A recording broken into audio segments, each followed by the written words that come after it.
recording so I don't forget.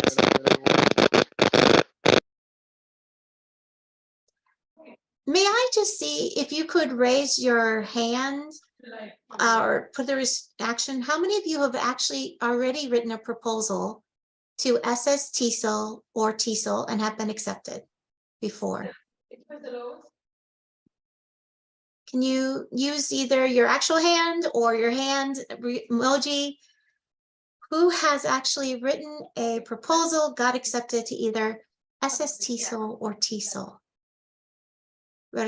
Thank you. Hello, Christy. Sorry. Hello, Renuka. Thank you. I know she's done both. Thank you. How about anyone else? Sorry, I don't want to turn on my video. I'm so messy today. You know that I'm working, that tomorrow morning I'm going to see my I understand, Renuka. Grandchildren. I gotcha. All right. I am going to ask you to mute, please, Renuka, for just right now. Okay. What about the rest of you? Has anyone else submitted a proposal before or presented before for SSTESOL or TESOL? Yay! Which one? I believe it's the SSTESOL. I presented, but I did not write the proposal. That my partner did that. Okay, perfect.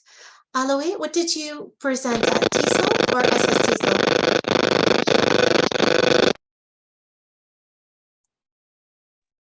I had to mute Aliu because it seems like we had some background. Okay. Unfortunately, we had background noise.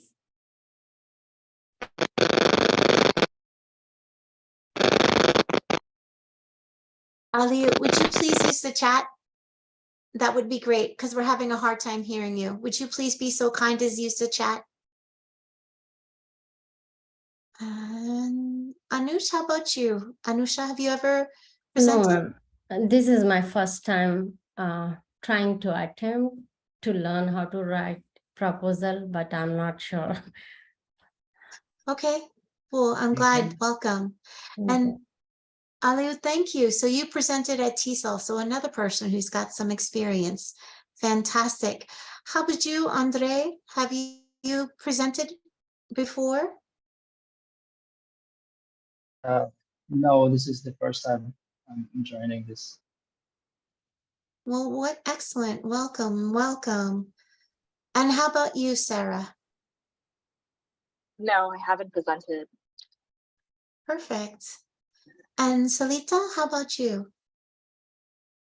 No, I haven't, but I was in TESOL conference in Portland this year. Okay. And one of the reasons I'm in this meeting today is because I want to learn how to do it, and also because I want my colleagues also to write a proposal this year. Thank you. Fantastic. Well, this is great. So we have a nice mix of people who have written proposals before and people who haven't. So this format tonight is going to actually be 3 parts. We're going to have Andrea start us off to tell us a little bit about SSTESOL. Then Dr. Leontes, or Dr. John, is going to give us some examples of SSTESOL slides, all right, and what to do. The reason we're suggesting both conferences is that SSTESOL is a virtual conference in the fall. So from Cabo Verde, you can come join us too, you and your colleagues. The cost is much cheaper than international TESOL as well. And then we're going to talk about TESOL. TESOL will be held in Tampa this year. And that is part of the reason why we were trying to get everybody from across the state of Florida and around the world to get more familiar to maybe using SSTESOL as a practice ground and then presenting at TESOL live. So we will break this part into 3 parts. Information about SSTESOL, proposal, give you some examples. Then we'll talk about TESOL, give you another example or so, and then we're going to put you on breakout rooms. We'll mix experience with non-experienced people so that we can brainstorm with each other and come up with some ideas that might work for both conferences. Right. And then at the end of the night, while you're in your breakout rooms, if you decide you really like an idea, working with somebody, make sure you get their contact information.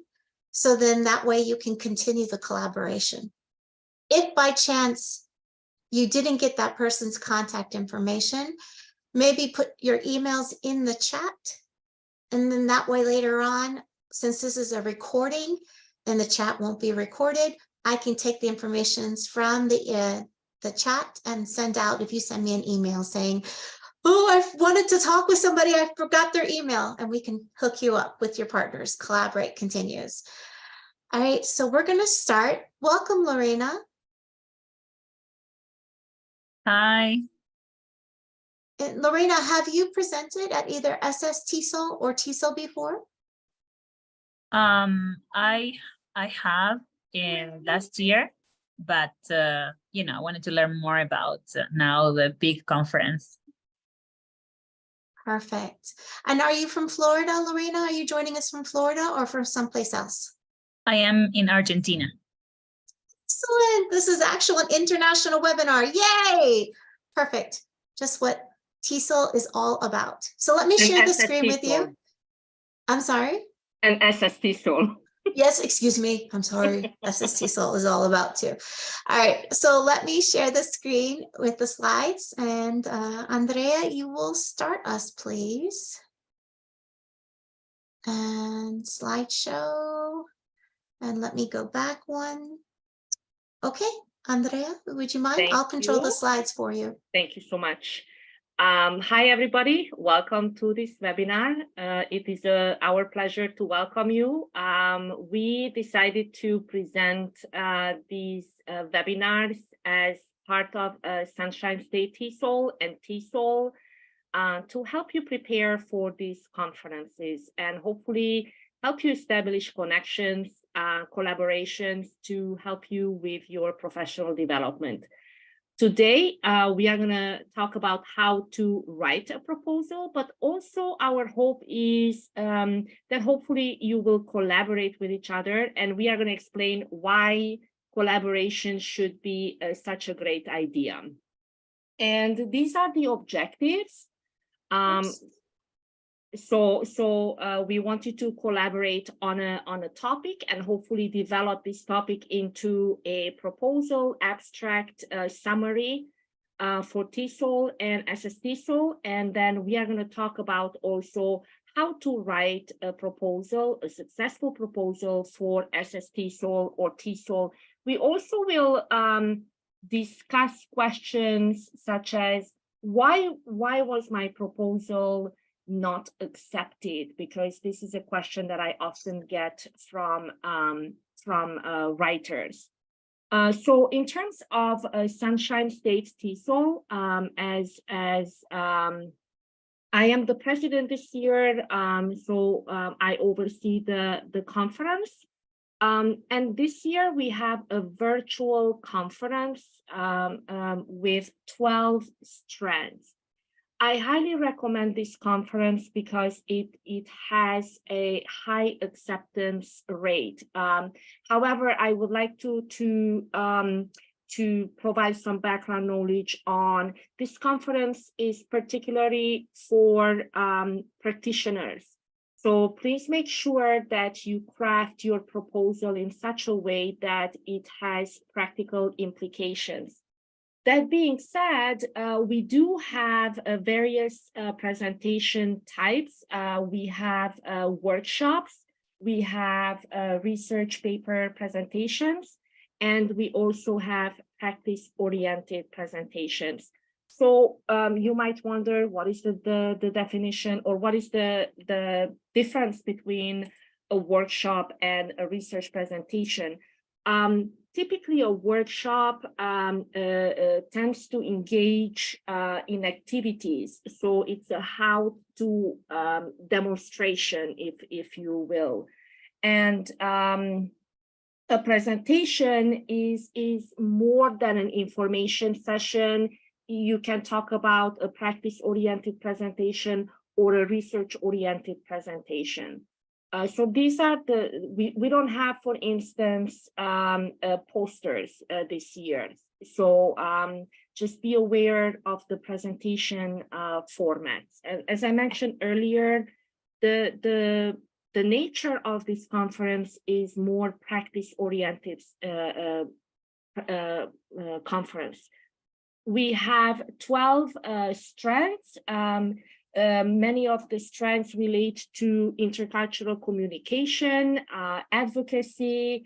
I'm looking at the conference submission form, K-12, dual language education, EFL teaching, English for academic purposes, intensive English program.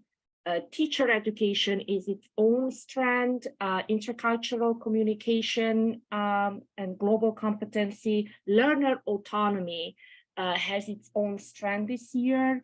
Teaching in a time of war, we created this new strand because the unfortunate developments that we are facing in Eastern Europe. So these are the strengths, and as I mentioned earlier, you can submit a presentation that is 45 minutes long. It can be a practice-oriented session, workshop, research, or if you are a publisher, obviously a publisher presentation. And the workshop demonstration, though, it is 90 minutes. Next slide, please. Our attendees come from worldwide. We used to be a Florida-focused entity. However, with the virtual conference, we have a really great number of presenters from worldwide. So we kind of see ourselves as, if you would like to present at TESOL, you might like to present for SSTESOL. It's a jumping ground for the TESOL presentation. And educators, really K-12 educators, our biggest percentage of members, but we also have administrators and adult or higher ed professionals, and the conference is on October 20th and 21st. And this is the flyer I created. If you wish to submit a proposal, we have a theme this year, strengthening communities of practice. So the purpose of a conference theme is to help you craft your abstract towards that theme. And yes, you are welcome to submit a proposal on this link. I'm looking at the chat box, but I don't see any questions. Next slide, please. And the call for proposal is listed on our website. If you go, and I will add this link into the chat box, you will see the call for proposals. Please keep in mind that you need to present live. In other words, you cannot submit pre-recorded sessions for this conference because we want the engagement to happen during the conference. And then you have the rubric, if you can go to the next slide, that will help you with your crafting your abstract. So if you look at the rubric, you are going to see what you need to do to achieve excellent, the excellent qualification. So the proposal title should be very clear in your presentation, timeliness or appropriateness of your topic, best practices in the TESOL field. This is a little bit of an abstract concept if you are, let's say, doing a workshop, right? So it might not be necessarily based on best practices. Clarity. We don't necessarily look at grammar because we have a lot of non-native speaker submissions.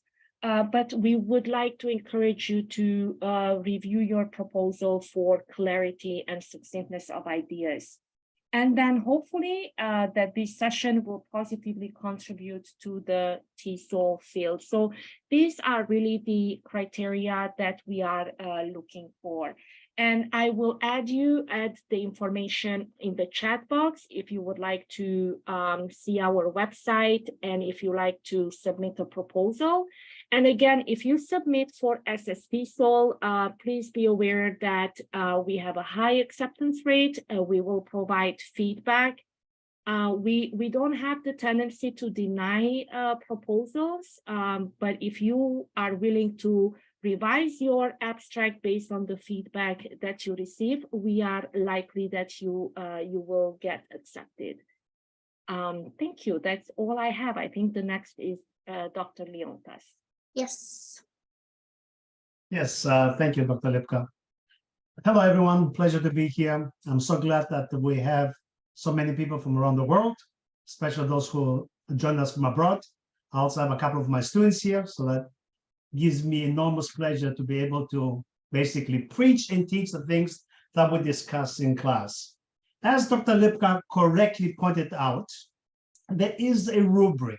Now, when I look at the rubric, everybody knows that different areas of concentration, right? I mean, you can look at the rubric and say, okay, it's unacceptable. Now know why. You can also look what something is fair, maybe some satisfactory, but I usually don't waste my time looking at those things that will never get me accepted.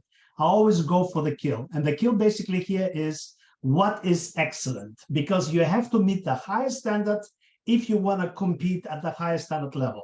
As Dr. Lipka correctly said, SSTESOL tends to be a little bit more collegial, more relaxed, right? Because perhaps we don't receive about 4,000 different abstracts. But if you want to submit an abstract to the TESOL organization, the Global International Association, the people who have served on those committees, myself included, we're actually looking for excuses to cut some people down. Why? Because we get so many proposals. To make it very simple, if you only have, let's say, 10 slots available, but you receive about 45 proposals on the same topic, right? You're going to have to say no to about 35 people. So how do you differentiate those 35 people from the 10 you will accept? So with respect to the Sunshine State TESOL, the very first thing it says is the title. The title has a limited word count. For us, it is 12 words. For the TESOL, it can also be 12 words, it may also be 10.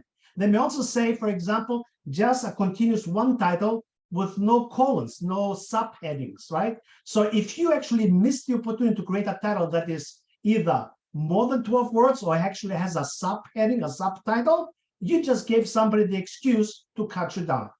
That's how simple it is.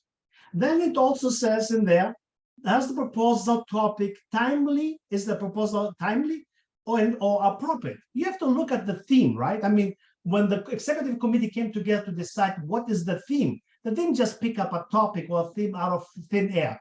They really spent a lot of time saying, hey, what is it we want to focus this year? And this year for us, it is how to strengthen communities of practice. Now, communities of practice is a term that we use in literature. It has very specific notion of what we mean by that. What are the things that people are doing in there? What artifacts do we use to engage in those communities? So somehow, no matter what your topic might be, you have to turn it around to talk about the community of practice. Then number 3 is a session based on best practices.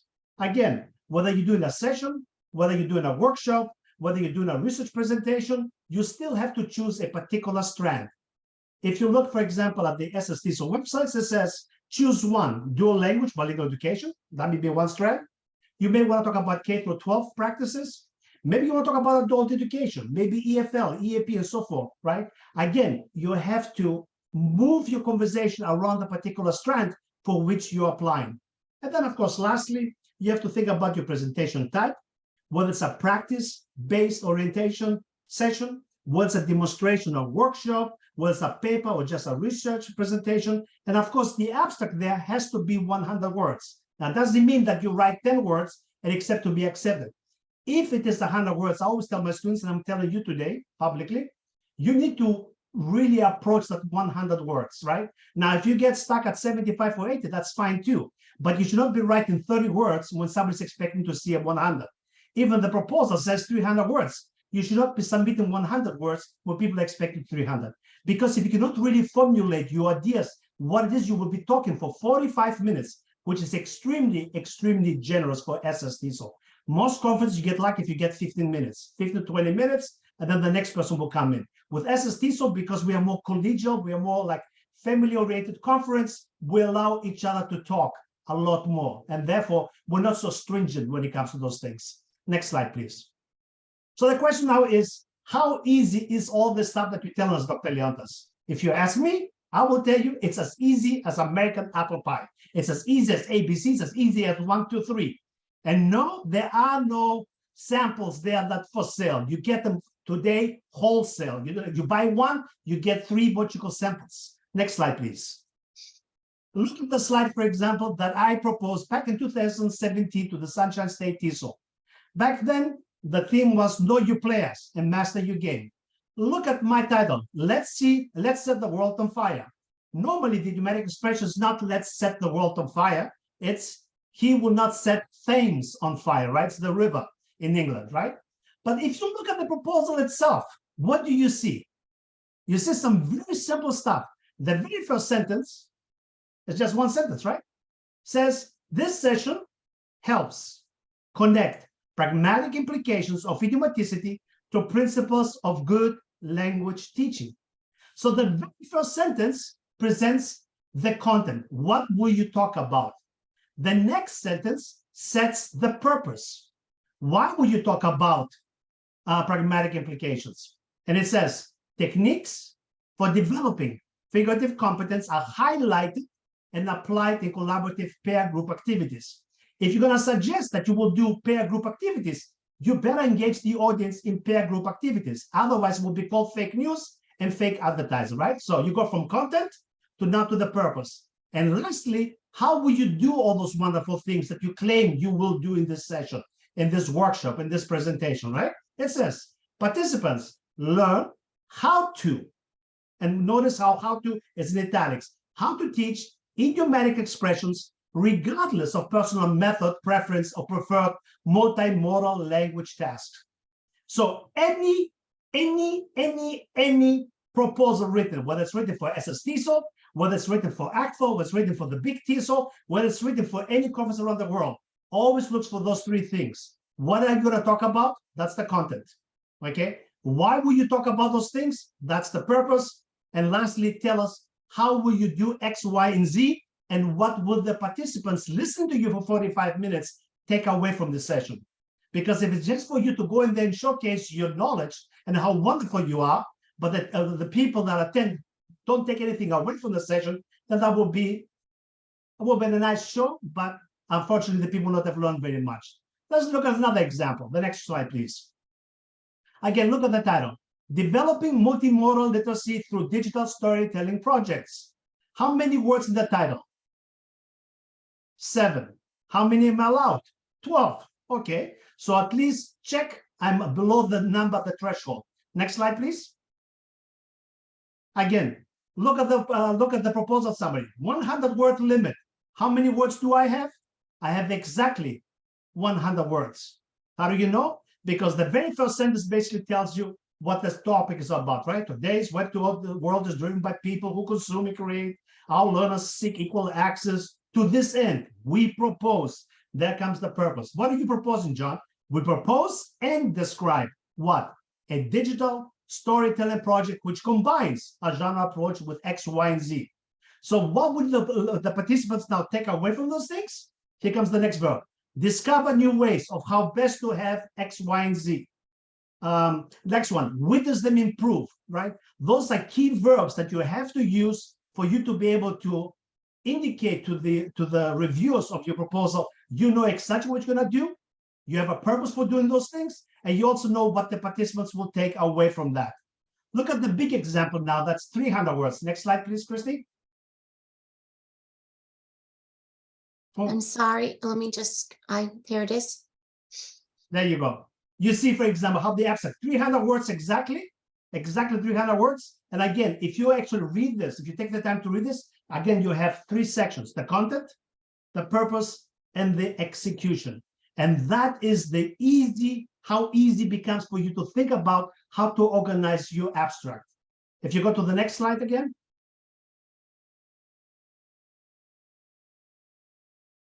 Oops. Dr. Leontis, we couldn't do all the slides, so this is where Andrea ticks in. She has another example. Okay. All right. Take it away, Dr. Lipka. Okay, so in this example, we have an example abstract that has been currently submitted to SSTESOL, and we can see the structure of the abstract. And obviously, the presenter here is going also for the relevance of the topic, right? GPT, AI are very hot topics in conferences. However, as Dr. Leontas mentioned, don't go necessarily for fashion. What is in fashion? If we have several proposals in the same topic, we will have to unfortunately eliminate, right? But it can, this abstract introduces the main topic, and it relates it in this context for culturally responsive teaching. And again, if you have not attended conferences, you probably don't know this information, but there are not many proposals written for intercultural communication and culturally responsive pedagogies. So it is a nice connection to other topics. So probably this abstract would be palatable to the Sunshine State TESOL conference this year, based on the topic and the relevancy of the topic. Excuse me, Dr. Lipka. As Dr. Leontis was pointing out, here's your 1, 2, 3. 1, 2, and then the 3. All right. Dr. Lipka, will you please continue? Yes, so this is another example from this year's conference submissions that we have. So this is a post-process writing exercise. So it's a very specific topic, right, on writing. But it is also connecting to another topic. So anytime you can connect two topics, I think it gives you more opportunities for presentation. And I think that's why you might like to collaborate with other presenters. Christy and I have been collaborating for several years on different conference presentations, just because, let's say, I'm an expert in service learning, but she has expertise in writing. And again, as Dr. Leontis mentioned earlier, 1, what is it about? What is the purpose? What is the takeaway from the audience? Yes. The last example, please, Dr. Lipka. Okay, so this is, so in SSTESOL, we are asking for a summary and an abstract. And in this case, you see the summary is a little bit too short. Let me just look at, so the abstract is 100 words and the summary is 300 word limit. So always try to write within the word limitation. So in my opinion, just looking at the abstract, this is too short, and it uses acronyms that the proposal reviewers might not understand. So I think we have seen the abstract from Dr. Leontas. They defined terms like English language learners. Now, ELLs are safe to assume that an abstract reviewer might know the term, but MLLs, which is a newer term for English language learners, might not be known for an abstract reviewer. Our abstract reviewers come from all over the world, so please don't assume that they are familiar with acronyms. My advice is always to define acronyms like NCLB ESSA, HISD. I don't even know what that means, for instance. So again, try to do your best to provide definitions for your acronyms. Okay, Dr. Leontis. Just to recap, basically everything that we have said so far. If you follow those easy 3 steps, which is 1, what is the content? Content has to be palatable. It has to be believable. People have to read it and know exactly what you will be talking about. Then you have to give them the purpose. Why are you doing this presentation? Maybe you want to talk about artificial intelligence, but if the focus is not artificial intelligence and it has to do with communities of practice, maybe that will be left for perhaps another year, another time, right?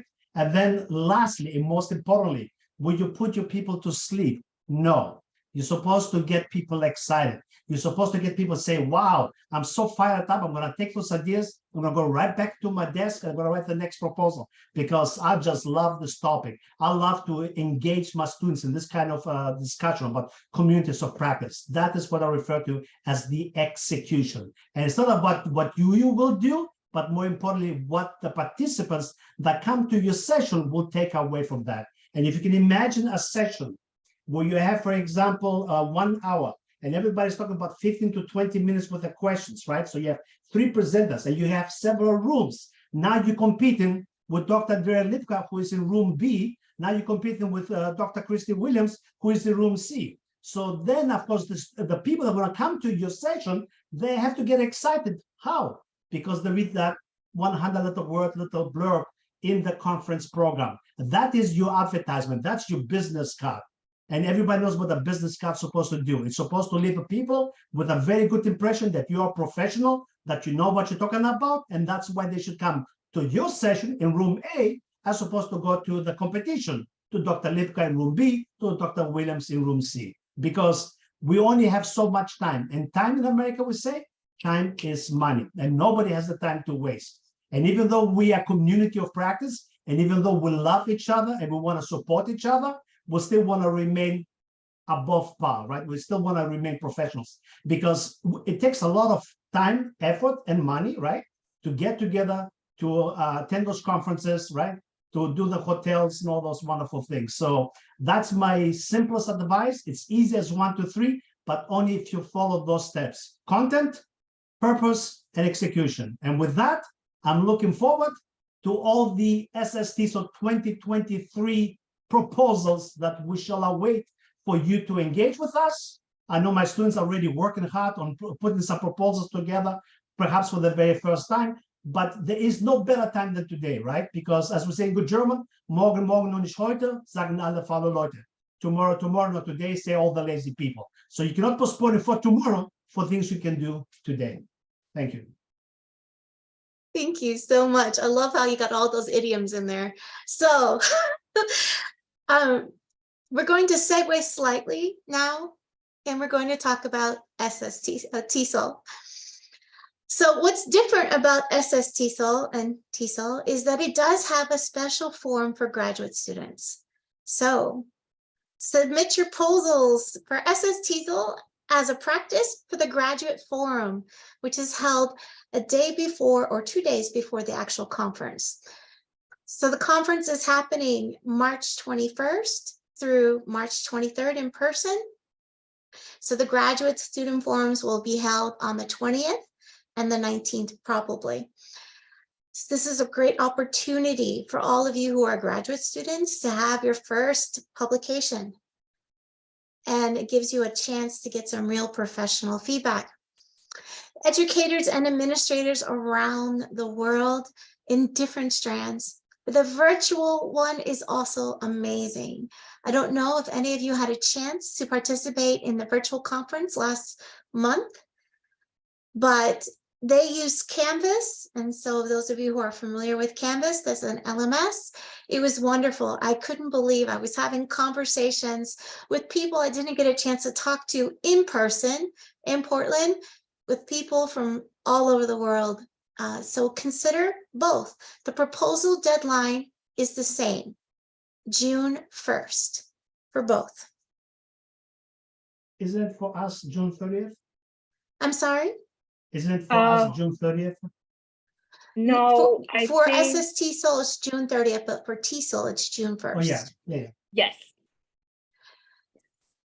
Okay, so various settings, 13 strands, so 6 in-person types, 3 virtual, and 4 focuses, 4 foci. I'm not going to go through all of these. However, I'm going to focus specifically on the in-person presentation types, and Dr. Leontes and Dr. Lipka, jump in if you would like to add something from the field, because any expertise to share would be wonderful.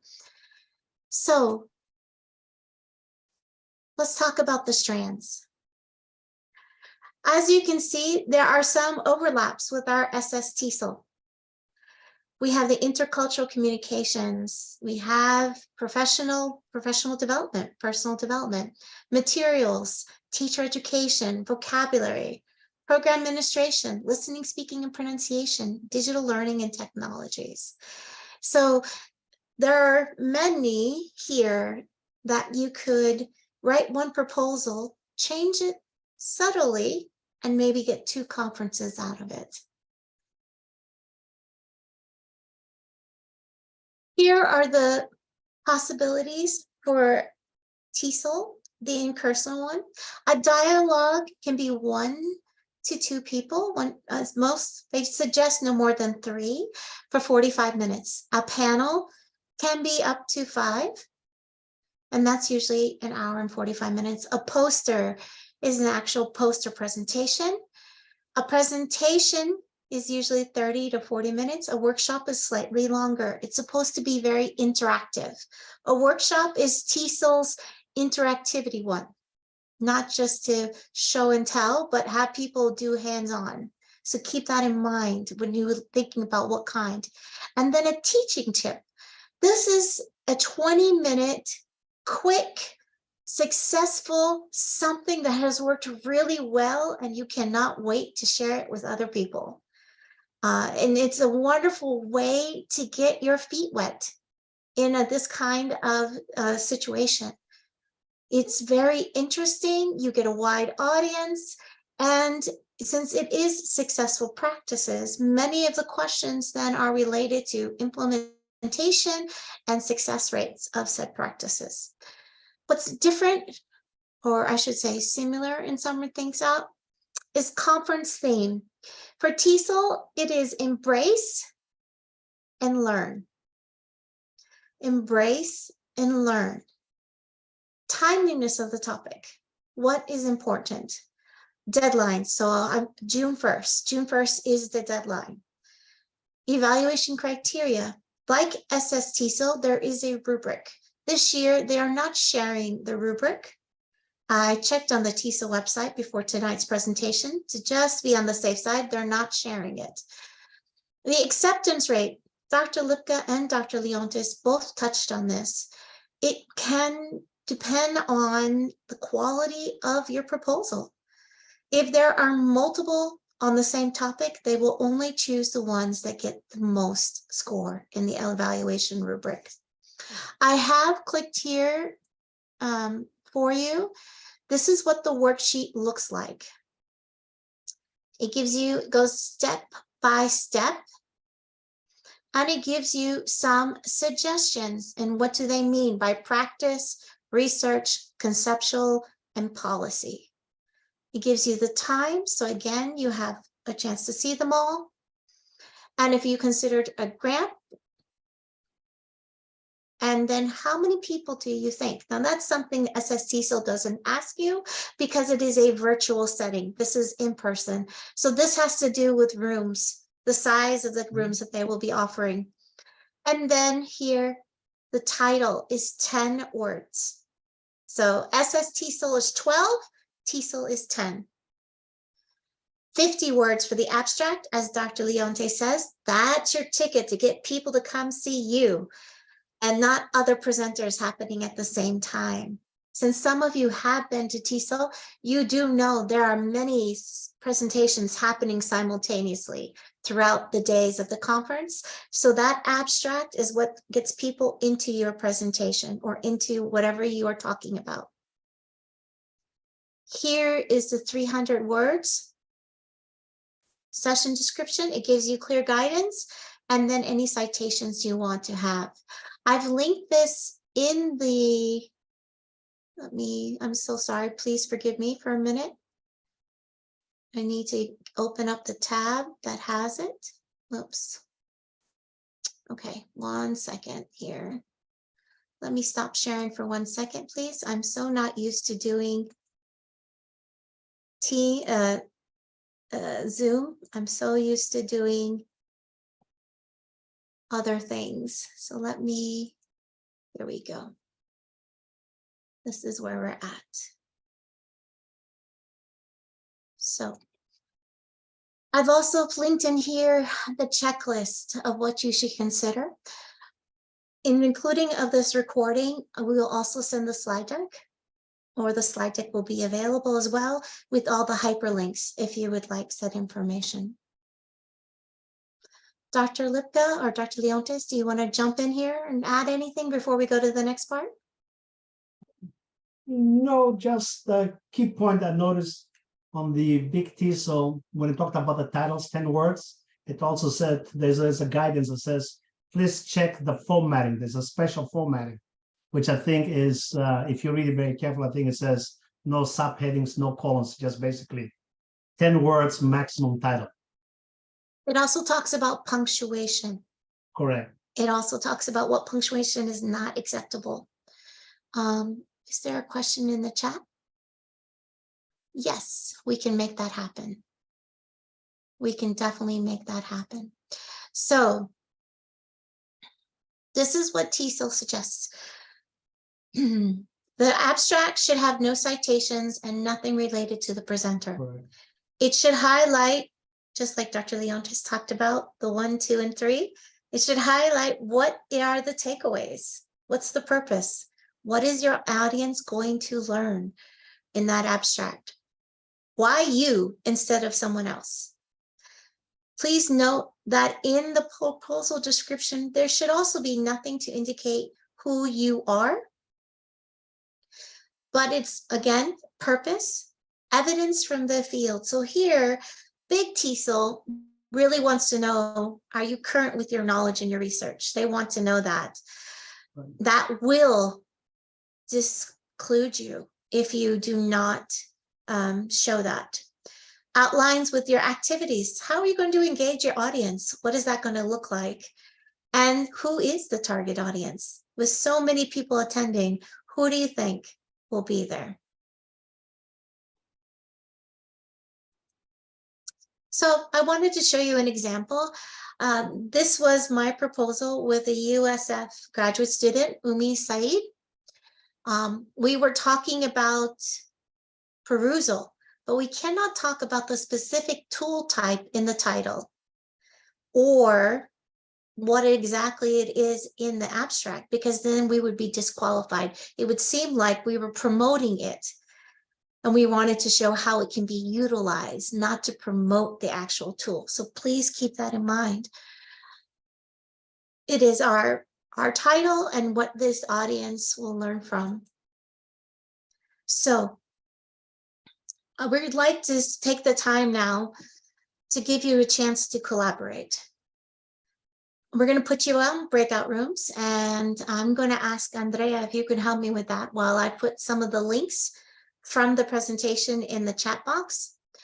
Everyone, in these breakout rooms, we're going to do our best to mix you with people who have submitted proposals and have been accepted before with those who haven't. Really take time to pay attention and listen to each other. We're going to give you 25 minutes in this collaboration time to really start thinking about which conference or both, what kind of strand, where could you flush out some ideas? And at the end of that 25 minutes, if you find somebody that you really would like to further collaborate with, make sure you get their contact information. Please be considerate.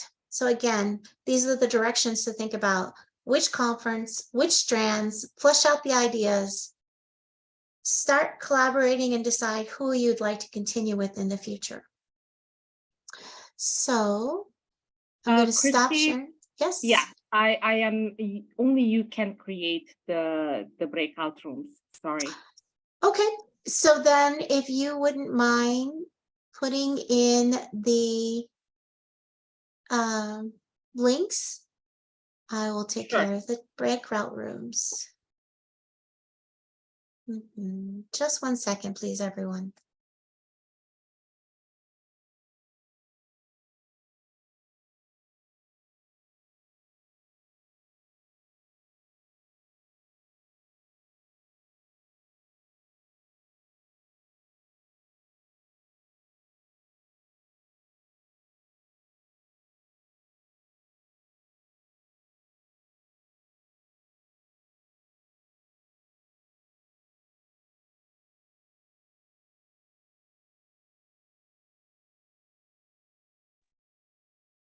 One second, please.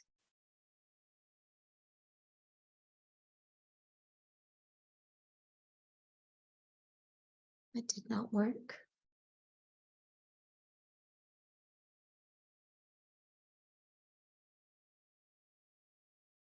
I'm going to stop recording here for a second.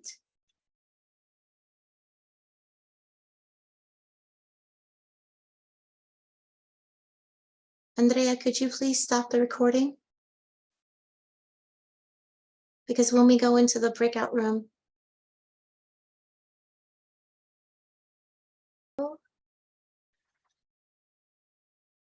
yes, all righty.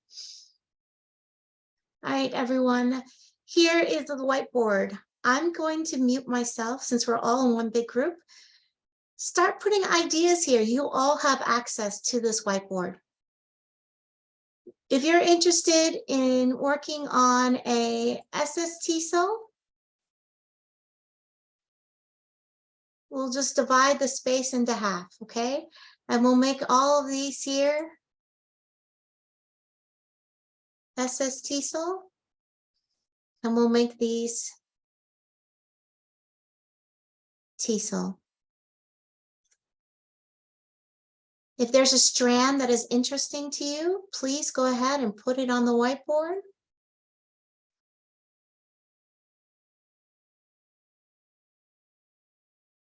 All right, put some ideas here.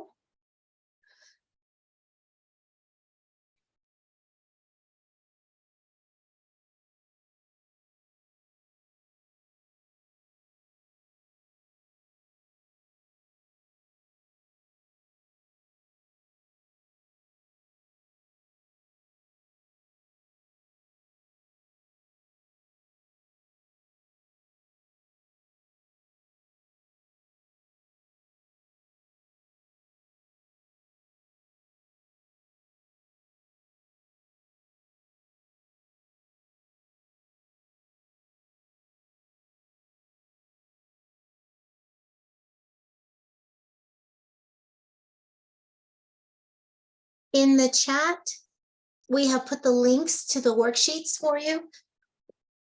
So please, those of you who asked for the links, it's there. Okay, so we have somebody interested in digital storytelling, reading. If you're interested in both, put it right here in the bottom.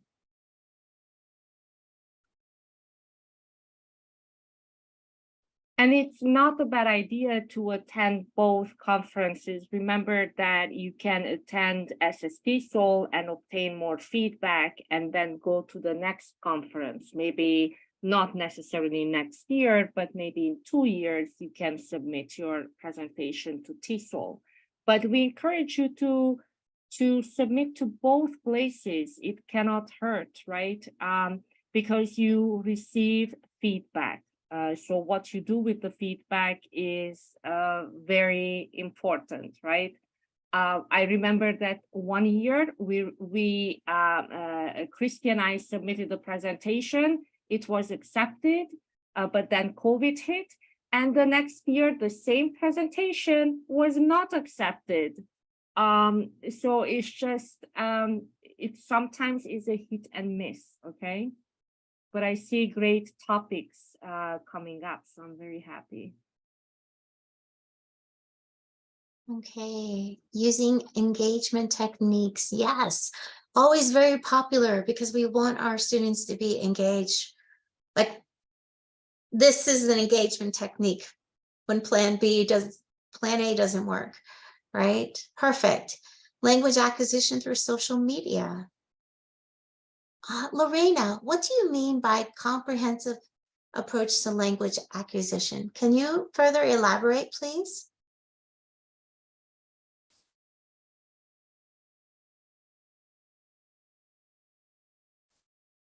Okay, great. Thank you for typing more.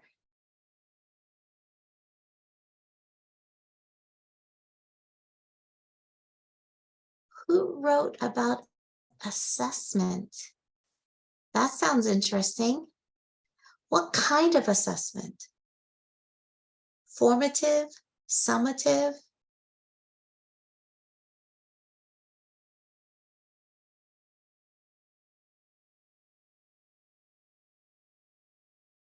Formative assessment. Nice. Language act through story base.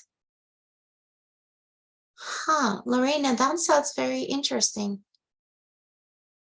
Story-based curriculum.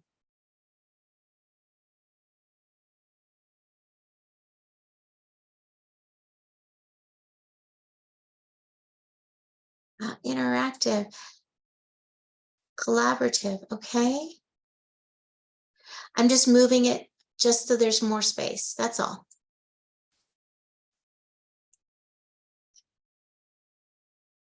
Just so there's more space.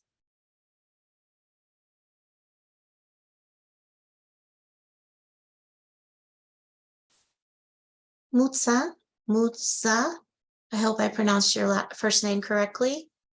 Keep going.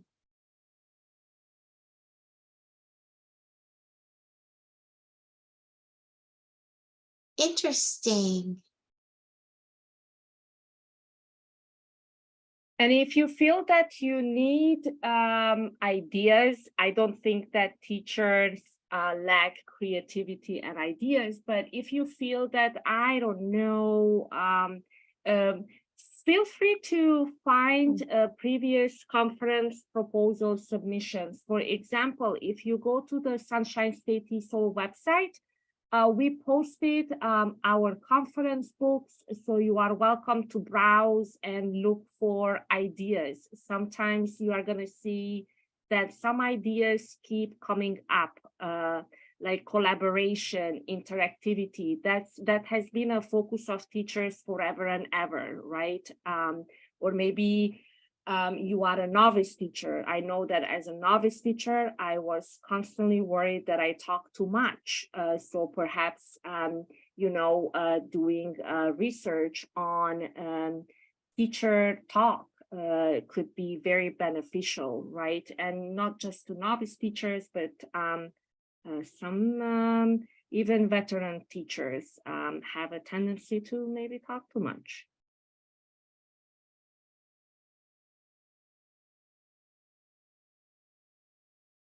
Anusha, I put a copy of the whiteboard. I'm not sure why you don't have access since you are a participant. Yeah. But you should have access. Yeah, it could be because maybe you are accessing the information on your cell phone. It could be the browser. So try to open the session perhaps in a different browser or on a laptop. Maybe that is going to lead to better results.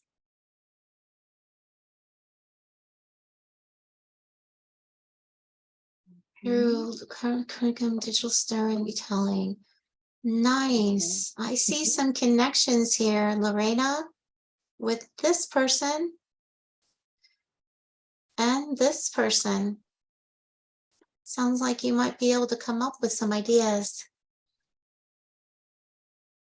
And that is the whole purpose, that think about if you are collaborating and you are doing activities that are across countries, you probably raise the attention of TESOL, right? So just think about your collaboration strategically, right? Plus, if we collaborate with 2 other people, each of us can submit perhaps a different additional proposal. So again, the rate of acceptance will be higher, right? So I think this is something that's very interesting. Mm-hmm.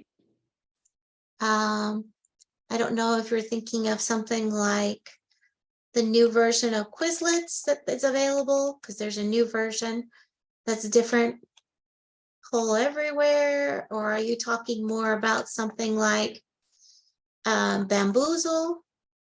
Mm. I just learned about this new one. And you play. I had my students make their own games, and then we played each other's own digital games. So there's some ideas there for you. Engagement techniques. Mm-hmm. This is always a great one. Yeah. Please keep adding ideas, you know, not just stop through your own, add more ideas here. So engagement activities. I guess the question would be how? How do you want to engage the students?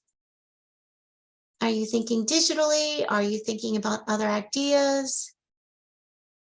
Do you teach in person classroom or online?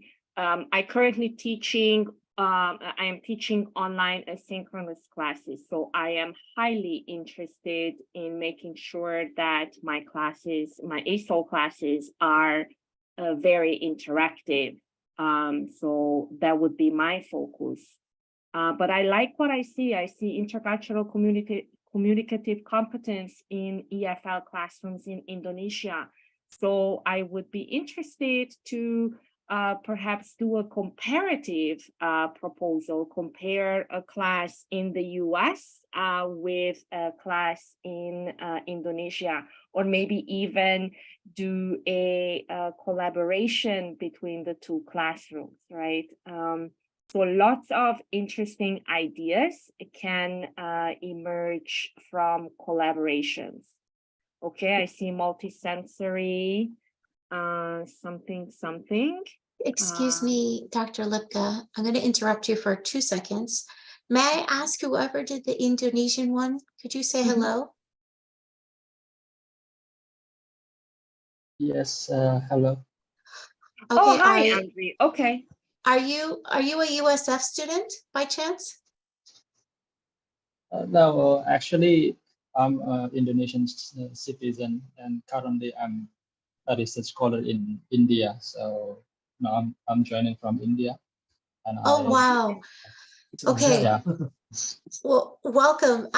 There's a woman, a USF scholar named Umi Said, and her dissertation is all about this. So if it's okay, Andri, if you put your email in the chat, I'll connect you to her. Maybe you two could create something for the conference, because I was just helping her with some data collection on that. That would be a fantastic collaboration. Yeah, and we are also I happy already to collaborate. Written my email. Thank you. Yes, thank you so much. Thank you. And Christy, perhaps, I'm not sure, but we could do maybe a Google Doc collaboration and start brainstorming after the webinar. I don't want the flow of ideas to stop with this webinar. I would like you to actually continue collaboration, continue connecting, and continue developing proposals. The more work we do, I think the better our chances will be to be presenters next year at TESOL and hopefully this year at SSTESOL. I can definitely do that if it's okay, since I have people's email addresses in the Very good. in the chat. If you're okay with that, I was going to submit this picture, but I can also include an email with this picture in it for everyone, and then with everyone else's email, and you can continue to collaborate. Is that all right with you? Yeah, let's keep the discussion going. Whoever wants to participate, of course, is welcome. We definitely encourage you to participate. Wonderful, wonderful. I hope that we will see some success rate, especially with TESOL. I think that TESOL would be very keen to see collaborations across countries. So yeah, very good. I'm happy to have you in the webinar.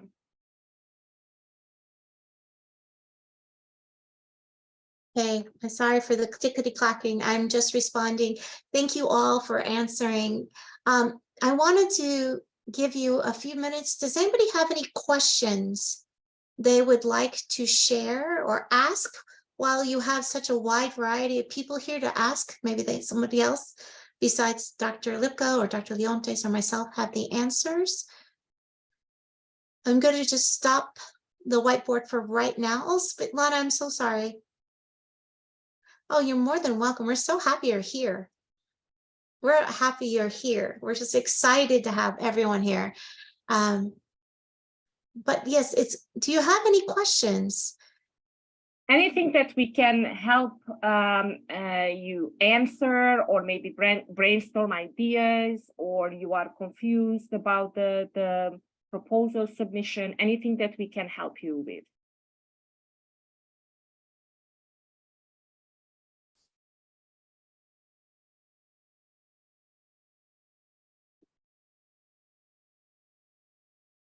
Okay, Svetlana, please. Hello, everyone. Hi. Sorry, I hope you can see me well. Yes. Yes, I'm also very, very thankful for you guys putting this together and for this amazing opportunity to ask you questions directly. And it is coming, you know, in the best time possible, because me and my co-presenter and co-author, the one that we're actively collaborating with, we started already working on TESOL proposal. And then we were hesitating. We were like, do we do something that is a little more theoretical, something a little bit more philosophical and related to education, or do we try to focus on something that is very, very practical? She's also working at a community college, just like myself, and we're just at that crossroad where we're not sure which kind of turn to take. So I would really appreciate if you guys could address that. That would be very helpful. So thank you for the question. So the original intent of TESOL is also to serve practitioners. Nevertheless, I have been seeing more research-oriented presentations at TESOL, especially if you have a collaborator. The idea would be, I think you can submit 2 proposals. Christy, correct me if I am blanking out. If you have two collaborators, you can submit 2 proposals. You actually, I don't know. I know that last in Portland, somebody submitted 7 different types of proposals and got accepted for all 7. But they normally recommend no more than 3. I'm not sure how this person got all the 7. I also heard, thank you. I also heard 2 or 3. Yeah, so you seem like you have a lot of you know, ideas and topics. So I would certainly encourage you. You could submit 3, and your co-author submit also 3, and then you can collaborate on those that get accepted. That's typically what I tend to do. And I also obviously privilege my passion project. That's not always a strategic decision, right? Again, it is hard to gauge whatever is in fashion today might not be a hot topic next year. And the proposal evaluations are already, like, we are recruiting evaluators as we speak.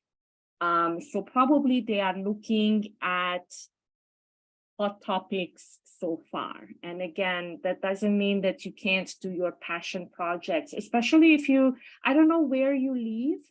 Can you please let us know your location? I'm in Navarre.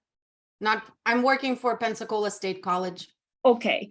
Yeah. So yeah, sometimes you know, the particularity of a topic can be on the particular students you serve, or your location, or your you know, if you are doing community college, let's say, they are typically underrepresented. K-12 is again, you know, we would welcome more presentations from K-12.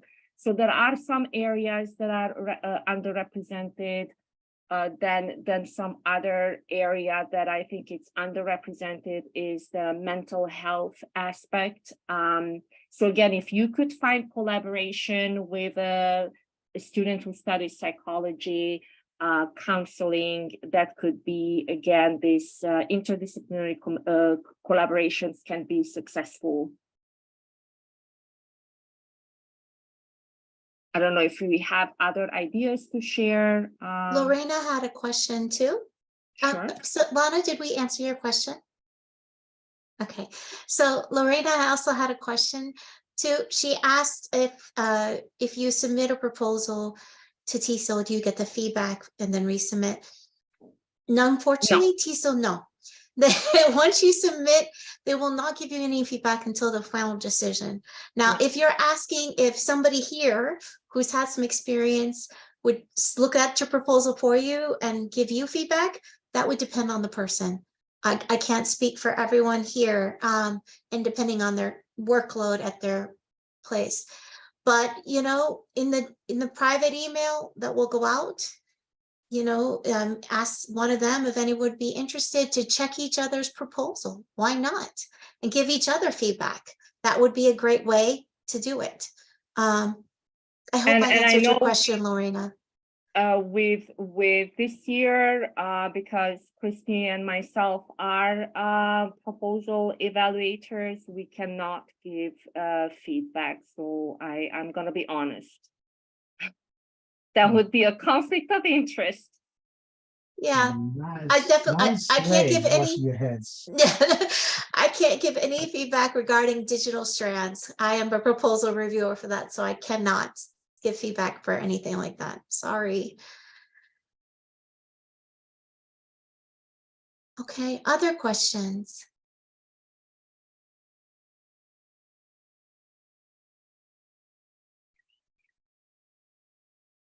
Sorry, hi, I'm gonna speak Lorena. now. So my question has to do with when we submit a proposal for TESOL, do we have to state that we're going to be doing it online or in person when we submit a proposal, or that's the next step? That's a great question. So in the proposal checklist that I sent you in the TESOL workshop, they have a special for the online version. Let me get that link for you and I will put it in the chat. Does that sound okay? I think I posted in the chat. Thank you. For the virtual, there are two different types. Oh, sorry, I must have missed that. Yeah. So there is a way to mention in the and thank you, Svetlana. There is a, yeah, I did not know that there is a different rubric. Yep, just give me a second. I need to find it on the website and I will post it on in just a minute. If there's any other questions, please go ahead and ask. And while you are thinking of questions, please note that some proposals are reviewed by 4 different reviewers, and most of these reviewers are selected based on expertise. So for example, Dr. Leontas would be an expert in teacher education. the science of idiomatics, second language acquisition, right? So these experts that evaluate your proposals, when you are being denied at TESOL, you don't get the opportunity to resubmit. But at SSTESOL, if the reviewers consider that really you can grow on your topic, they will allow you to resubmit. Again, as Dr. Leontas mentioned, SSTESOL conference is more of a professional development opportunity, as opposed to TESOL that's about networking and showcasing your knowledge. So that's the difference between the two organizations. But SSTESOL is an affiliate of TESOL, the global organization.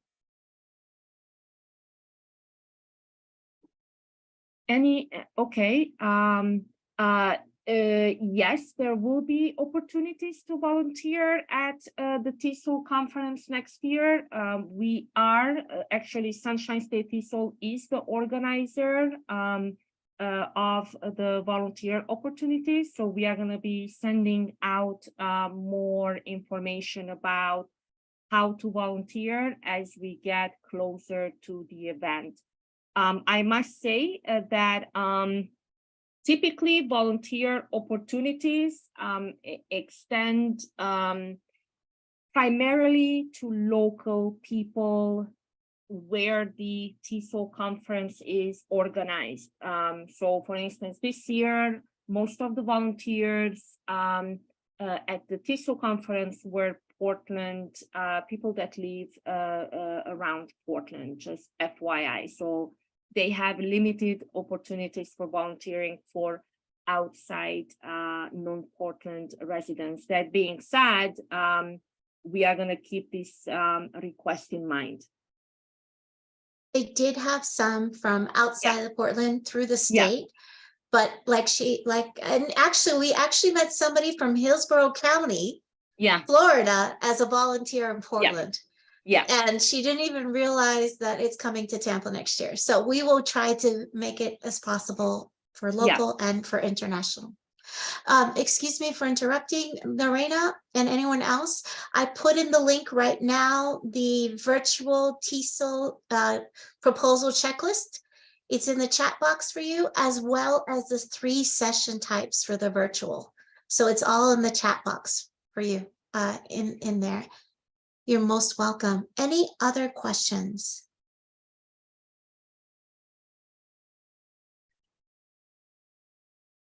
Okay. I'm going to actually close us now and want to say grazie mille a tutti per venire qui con noi stasera. We really appreciate you being here with us. Thank you so much. A million thank yous is what I said in Italian for coming to join us this evening. We've been over an hour. We will make this a presentation and I will submit the slides to you along with these brainstorming ideas in the email that I'll send out probably tomorrow morning, because if I stay any longer on the computer, my kids will start revolting. They've been quiet so far, but I can't guarantee they're going to be quiet much longer. So thank you very much, all of you, for joining us. Thank you for this interactivity and making time out of your day or evening to join us. And some of you are joining from India. Thank you very, very much. Thank you, Daddy. I don't even attempt to, yes, I don't even attempt to read in Arabic, okay? So that would not be. I think that says shukran, but I'm not sure. Okay. So thank you all for joining us. And as I mentioned, I will post the recording to our YouTube channel, and then I will share the link with Christy, and she will send it out to all of you. And I look forward to collaborating with you on your presentations for SSTESOL and for TESOL this year. And thank you, Dr. Leontas, for joining us. And thank you, Christy, for suggesting this presentation idea. Thank you all. Thank you, Dr. Leontes. Thank you, Dr. Lipka. Thank you. And thank you all. Thank you, everyone. Thank you. Ah, Bye. nice. Thank you, Mutsa. I cannot pronounce that in Ukrainian, but thank you so very much. Have a good night. Musa, just an FYI, we are, Sunshine State ESOL is publishing a book on Ukrainian teachers' stories. So please let me know if you need that information.